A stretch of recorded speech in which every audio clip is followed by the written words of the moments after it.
Hello, you made it. You're here. It's my bestest books of 2023 video. Yay! Okay, thank you very much for watching this. I do have a few things I need to say before we get into it. One, I get confused because I recorded all of this, like this is kind of like me editing a VOD sorta. I confuse myself and I like think I know what the number one book is, but then I completely forget about what the actual number one book is because of the way that I formatted it. And I kind of addressed it in the video, but just so you know, it's a little weird in the editing. But yeah, it was just, I had been streaming for 3 hours and things got funky in my brain, but my number one like pick is truly my number one pick. Also, there was one book in my top bestest books that I read in 2023 that I cannot talk about. I know that there is currently a booktuber, book social media poster boycott against St. Martin's Press, but I didn't realize that Wednesday Books is like owned by St. Martin's Press, and a book I wanted to talk about is published by Wednesday Press, so it is not on this list because of this boycott. I will leave a link down below if you want to educate yourself on that, but more than anything, I don't want to cross that line, and hopefully St. Martin's Press can address the issue so I can talk about that book that I wanted to talk about again, but alas. After that, that's actually it. Please enjoy the video. If you did like it, please like and subscribe. I have 2 other videos in this like series, which is all the books that didn't make the bestest or stinkiest list, and then of course the stinkiest list, and I think that's it. Enjoy. Thank you. My honorable mentions are first, so I have 3 of them. The first one, obviously, is One Piece, because One Piece got me through 2023. 2023 is the toughest year that I've ever had to live, and One Piece was there for the whole time. It's such a comfort read now. Like, I know, like, I have to read a chunk for my book club, so let's just sit down. Let's read this fun story. It's not all fun and games, though. One Piece has made me cry this year. It's not like that, but it's just always fun. It's always fun to read. I'm still adoring it. It's made me cry several times. Yes, you're correct in that, Superbest. I'm in the middle of Wano right now. I just finished the big, long backstory. It's so good. It didn't make my top 10 because, like, I'm not caught up, and so I feel like I have to wait till I'm caught up to put it in the top 10. That's just my own personal opinion, though. Like, if you made your top 10 and you're not caught up, good for you. It just didn't make mine. It's just so good. I highly recommend reading it. It was life-changing. There's that scene in post Marineford arc with Jinbei and Luffy, and what they said changed my entire perspective of my life at that time. It just helped me so much. It really helped me. So yeah, I love One Piece. One Piece is great. Space Between Worlds is a time travel story debut novel by Micaiah Johnson. This book is really cool. It explores like the idea of time travel. Or no, it's not time travel. It's alternate dimension travel. So this girl, the main character, she is able to travel to any of the alternate multiverse dimensions of the world because in most of the time, in most worlds, she grows up being in a really unhealthy household. She is often killed at a very young age. So because of that, she's able to travel to any of these multiverses because the rule is, like, if your current self in the multiverse is alive, you can't be in that world with them. You'll just die. Basically, you'll just die immediately.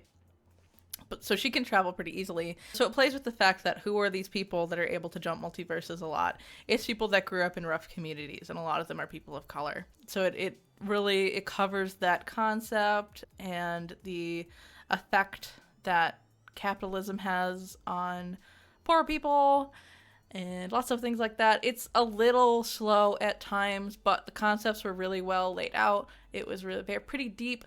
It was supposed to be sapphic, but the sapphic is kind of like a throwaway thing, and I was like, but your girlfriend that you can't admit your feelings to.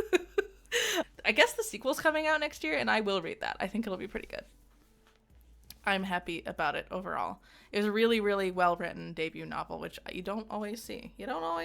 My next one, or my last honorable mention, is Spellbound by F.T. Lukens. I received this as an advanced reader's copy, and is it the best book ever? No. Is it the cutest book ever? Possibly. It is about These two characters, they are witch apprentices, and they are start a the two witches that they're apprentices of are essentially coworkers, but they don't like admitting that they're coworkers. So there's kind of a rivalry between the two apprentices. The guy that I can't remember his name, this guy, he actually doesn't have any magical powers, and so because of that, he's not supposed to be allowed to be a witch's apprentice, but he is anyway, and his master, his teacher, makes it a secret, and lots of stuff happens. It feels a little bit like Hocus Pocus at times. It's just a really fun story. And this character, that I can't remember their name either, they are non-binary, so I was really happy to have a non-binary, like a cute little romance moment in the books. It was good. I liked it. Is it the best written book? No. Is it a really cute book? Yes. Am I happy that kids have non-binary representation in their fantasy romance novels? Yes. Very happy about that. So yeah. It's an honorable mention. It's good. I liked it. Honestly, all these books are kind of in no particular bestest to bestest order, except for the last one. The last one is my bestest book of the year. The rest could all be like, they can shuffle all around. They're all good. So we have Legends and Lattes by Travis Baldree. This book got me through the year, partially too, because I read it when things were not so good. But it's just a really, really cozy story about Viv, the retired adventurer orc, who's trying to start a coffee shop in a sleepy city that doesn't know what coffee is.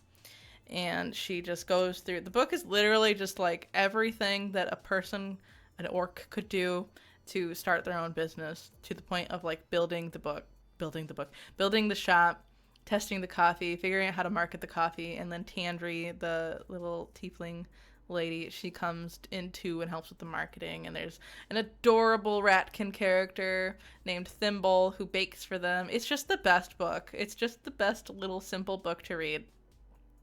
That there's not a lot of tension, but there's lots of fantasy cuteness in it. There's a little bit of a romance, but it's nothing super serious. It's just really light. I read like half of the sequel on my way to Texas earlier this month, and it's also cute, but it's also a bit more of a mystery. So I'm excited to talk about that later when I finish it. But yeah, it's just very cute. It's really cute. If you need something light to read, I highly recommend it.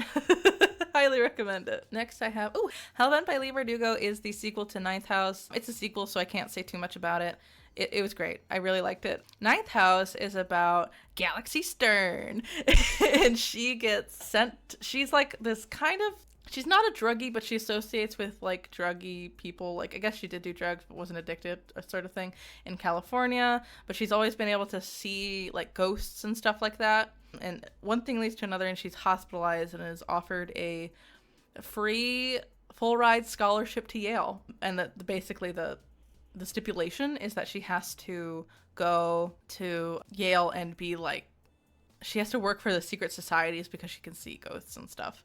And all the secret societies are actually like magic users, and they do really gross, complicated magic to like make things happen. And there's a big mystery surrounding where her mentor has gone at the beginning of the book. I really liked Ninth House. It's written in a way where you don't know what's going on because Alex, she doesn't go by Alex, she goes by Alex, is an unreliable narrator. Like you can tell she's holding on to information, and she will let you know when she's ready to do it. Hellbent is much of that. It's like the continuation of the story, basically. I really liked it, even though there's violence that I wasn't happy about. Like, I can't really expand upon it other than this. It was good. I think some people, I've seen their reviews of it, and they complained that like they go back and forth to like the major location that they are in or they need to go to like too many times, but it didn't bother me. I thought it was fine. It's just really fun. I think the magic world is so cool. It's really dark, and it's kind of, it is like a horror style book, but it's not so scary that I couldn't read it. So yeah, I highly recommend Ninth House as a whole. It's like perfect dark academia. I always think I'm gonna like dark academia, and then it doesn't really pay off for me, but Ninth House is where it paid off. It was good. Leigh Bardugo is just a really good author as well. She really knows how to spin a tale. I like it. It's spooky dark. Like, the magic that the secret societies at Yale use is like, it's so like gross, honestly. It's like, why would you go to that extent just to do that. Like, ugh. And I don't know, it's like a dark side of magic that you don't see a ton in books. So it was cool. I liked it. Next, I have, you saw it, Rose House by Arkady Martine. This is a novella by my favorite author. Arkady Martine wrote the Texkalon duology, otherwise known as A Memory Called Empire and A Desolation Called Peace. This is a retelling of a classic Gothic story, a Gothic horror story, but it is, I mean, without saying which one it is, because it kind of gives away the plot of the book. A murder has happened in a house called Rose House that is completely run by AI. And the only person that can enter into this house is the apprentice of the architect of this house. But she hasn't been there in a really long time. She was, like, on the other side of the country, basically, when it happened. And the two police officers are trying to figure out, like, well, who is the dead body even in the house, because they can't even access the house. Who killed the body in the house. And also there's just a lot of, like, really eerie creepiness. The prose is very different than Memory Called Empire. It's very, it's kind of like stream of consciousness writing. It's very lyrical and cool. And it makes you think about AI, I guess, in a different way. I mean, I know that a lot of us probably have differing feelings about it, but I don't know, it was interesting. It's a very nice book. It's not very long. I honestly don't like novellas for the fact that they tend to be too short. Like, there's not enough time for them to cook for me to like them, but this one was it was like the perfect size for this novel. If it had been much longer, I don't think I would have liked it as much. So yeah, I recommend this one. This was a small print series though, so you'll probably only be able to receive the ebook of it. I did get, like, the printed copy of it, but that's because I'm an Arkady Martine stan. So it's a very pretty book, so yay. Yeah, I'm gonna flex it. I got it because I really wanted it. I highly recommend this book. It's very tiny. It's a short, spooky read. It's good. Oh, okay. So talking about spooky reads, I read Bloodchild and Other Stories by Octavia E. Butler. Octavia E. Butler is, like, the goat of, she's one of the goats, I think, for contemporary, I guess, sci-fi writing. I decided to read her short story collection. She only has one. She even writes at the beginning of the book, I don't really like short stories, but, you know, here's my short story. Here's what I got. The first book, which is the first story in there, Bloodchild, terrified me. It was so scary, but the concepts and the way it's written was so good. It was so cool. This book itself is only like 200 pages because there's not that many short stories in them. They were all very chilling. The thing that's most chilling is that it's like, wow, this is how your imagination works, Butler? I don't want to know what your dreams are like. They really make you think, I guess. There's, like, the second to last story in this entire collection. I can't remember what it's called. Just, I still don't quite understand what was going on, but it made me scared. It made me feel scared. There's only one, but also the shortest short story in this collection, I think, is the only one that didn't really work for me. Otherwise, amazing. It was really good. I highly recommend you read Octavia E. Butler. She's just a really good author. I hope to read more from her next year too. Parable of the Sower, I think that's probably her most popular book, is one of my favorite books ever that I've read. It's just really good. And Bloodchild was good too. It was just horrifying. Horrifying. Anyway, I will move on. We're almost to the end. So I have To Shape a Dragon's Breath by Moniquill Blackgoose. Now, this book is written by a Native American author, so that's very cool. It's a full fantasy world, but the fantasy world is, well, it's based on Earth, but is its own world, essentially. And it has dragons in it. Dragon raising and rearing. It's pretty cool. So it's about Anakus. Anakus found her village that she lives in. She is a Native American, essentially. Her lands have been colonized by the English, is what they call them. Her village sees a dragon fly past her village, and she's told to go to the mountainside where the dragon was seen to land, because that's just a thing that her people do. Like, if you see a dragon, you need to go make a pilgrimage to, like, pay regards to it or see what it has left behind. And she finds a dragon edge? She finds a dragon egg. She brings it back to her village. They all raise it, but the dragon is born, and it chooses her as her master. And after that, because the English have colonized their lands, she is required to go to far away, to go to a dragon educational school and learn about all sorts of things and how to, like, raise her dragon so her dragon doesn't hurt anyone. There's a lot of resistance on whether she really wants to go there, but there's a close call very early on in the book where the dragon could have killed someone.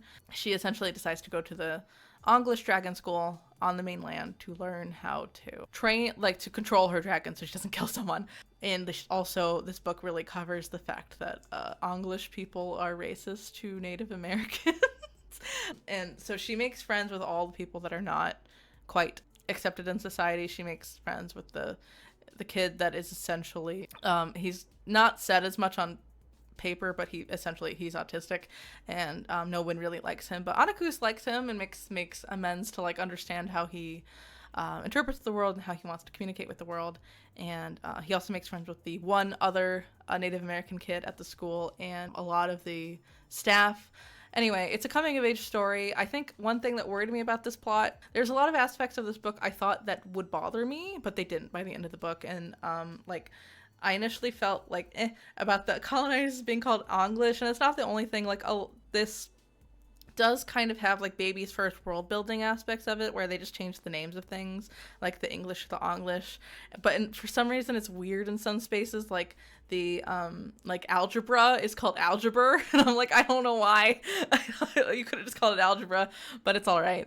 To be honest, I kind of loved how Anakus just she lumped, like, all of the English culture as just one amalgamation of culture from her perspective, because that's exactly how I think most people, like the English, like, colonizers, saw the Native American culture, and that's kind of how it's often represented in media today even.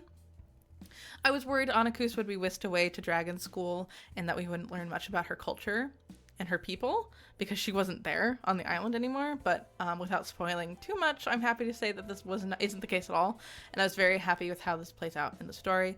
I also loved how Anakus, actually, I think the number one thing is that you see so many young adult stories about, like, coming of age stories with kids where she doesn't have, the main character doesn't have parents, or doesn't have one parent, or her parents hate her. But no, Anakus has loving, supportive parents and siblings, and they all are very good. I feel like this is so rare in young adult fantasy, and it just brought, like, a tear to my eye to see this young girl with this huge burden of being one of the first Native American girls to be able to rear a dragon, like, and have a dragon claim it, because that's a big deal in this world.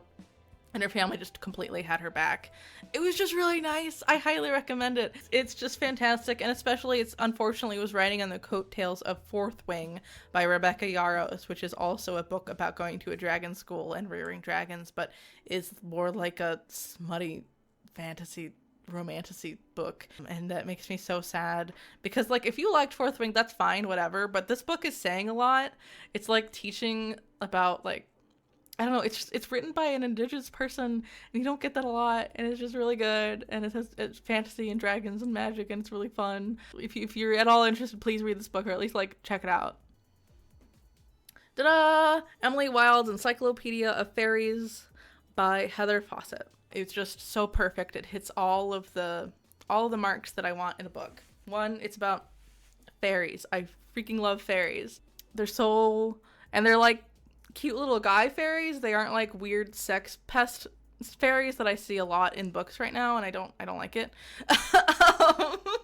Yeah, very cool cover, right?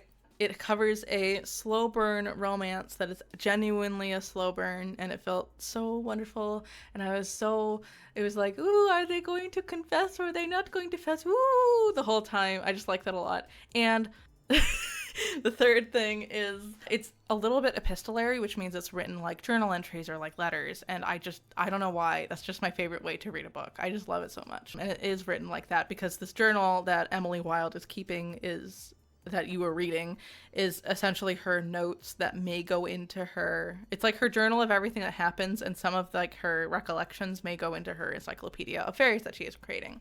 So essentially, so Emily has gone to like the Arctic Circle, I think, basically, because she only has one more fairy to write about, and it's these hidden ones that no one really has any information about. Emily goes to the town just trying to get the information on the fairies. She doesn't really want to make friends with anybody in the town. But that doesn't really go very well for her because it's just a really tight-knit town, and she ends up offending some people, and things aren't going really well for her. But then her academic rival, Wendell Bambleby, shows up, and he is very like friendly and personable, and he ends up being able to smooth things over with the townsfolk and also tell Emily like what she did wrong, and she can then make amends that way. And then together they are both solving, like trying to figure out who these hidden fairies are that are like out in the shadowy forest of town. But there's also like a mystery of like, is Wendell Bambleby a fairy? I think he is a fairy, but we don't know if he's a fairy. But yeah, to find the answer, a lot of stuff happens, and it's just really fun. It's really cute. I love it. The sequel comes out in like 2 weeks, and I'm gonna read it like immediately. I'm so excited. Also, Emily Wilde is a really, like, the way that she interacts with the world is she's very stubborn and just wants to do things her way, and how she approaches love and feelings of love and being, like, approached by someone with possible romantic feelings is me. It was just me. Like, the way she reacted was just me. So I could really relate to her, and I just really liked it. But more than anything, it just has fairies, and that they follow common fairy folklore logic and convention with its own spin, and I just really like that. It was perfect. It was just perfect for me. Perfect. That's all I got. Oh wait, no, it's not the number one. My number one is oh wait, no, I remember what I was supposed to say. I was supposed to say the last two are the best ones of the year, because I forgot about this entire series because I put them all in one thing, and they would have been, if I had separated the series, they would have been like all throughout the top 10. Instead of like, if I was planning on like numbering it originally, but I didn't. So I have to talk about the Locked Tomb series. So hold on. We're not done here. We're not done here. So Gideon the Ninth kind of took me by a chokehold this summer. I realized I needed to read it if I wanted to actually review fairly all of the books that were Hugo nominations for this year. So I was like, okay, I'll read Gideon the Ninth. And if I don't like Gideon the Ninth, I won't read the rest of the series, and I won't do this Hugo Awards video thing that I want to do. But I read Gideon the Ninth, and it's perfect. It's so good. I'm just going to tell you about Gideon the Ninth, because if I talk about Harrow and Nona, there's too many spoilers that will happen, and I just closed a tab that I didn't mean to close. These books are ultimately my favorites of the year. I just most recently read Encyclopedia of Fairies, so it just sticks out in my brain more. But if I think about Harrow the Ninth too much, then it immediately becomes my favorite. So this is it's a sci-fi fantasy world where the world, there's like 9 planets of necromancers. Necromancy is like the magic that we have in this world, essentially. And the Gideon, she lives on the 9th planet. And she doesn't like being there. She's kind of like, she's an orphan. She is an orphan, and she has taken up the sword. She's really good at fighting. She likes doing all that stuff, but really she doesn't like being there at all. She tries to leave the planet a bunch of times, and she fails because the princess of the 9th house, Harrow Nona keeps preventing her from leaving. And ultimately she becomes her ticket off the planet because the emperor of this weird sci-fi fantasy world has invited all the heirs to the loyal houses, the 9 houses that are on the 9 planets, to a trial of wits and skills to become a new better necromancer, basically an ascended necromancer. But they have to go to this like spooky house and go and like prove themselves as being good enough to become one of these ascended necromancer people. And Harrow needs like an extra person with her. She needs a cavalier. So she goes and is the cavalier for Harrow, even though they don't really get along. And Gideon is told not to talk the whole time, but eventually she does talk. And anyway, to put it short, these books are hilarious. They're great. They make me feel amazed at the ability of Tamsyn Muir's writing. They're just really crazily written. Harrow the Ninth is a feat in writing, I think. It's just written in a way that I've never read a book before. It involves a unreliable narrator, and she doesn't know what's going on. You don't know what's going on, but you will know everything that's going on by the end of the book, up to a point. It's just so good. It's so good. And it's so funny. There's so many like references to things and memes and jokes. It's just really good. At some point there's like it's the left beef nun pizza joke. At some point it's really weird. But yeah, it's great. Nona is also just very charming. She herself is a very good character. It wasn't supposed to be a book. It was just supposed to be a part of like the final book in the series, but as Tamsyn Muir was writing it, it became too big and it became its own book, and I think it's good that it was, because it gave us a lot of a view into what the rest of the world was doing outside of Gideon and Harrow, and it was really good. I really liked it. So yeah, there's my actual top series. I think Harrow the Ninth is actually my top book of the year, but it's too hard to be like, that's my favorite book, because it's a sequel, so I can't really tell you anything that happened in it. So I chose to gush about this one instead. I had a plan, I just didn't write notes. So that's how it goes, you know? Thank you very much for watching this video. This entire process was extremely fun to do, although it was a very, very long stream. I have learned my lesson, and it'll definitely be different at the end of 2024 when I want to have a yearly wrap up again.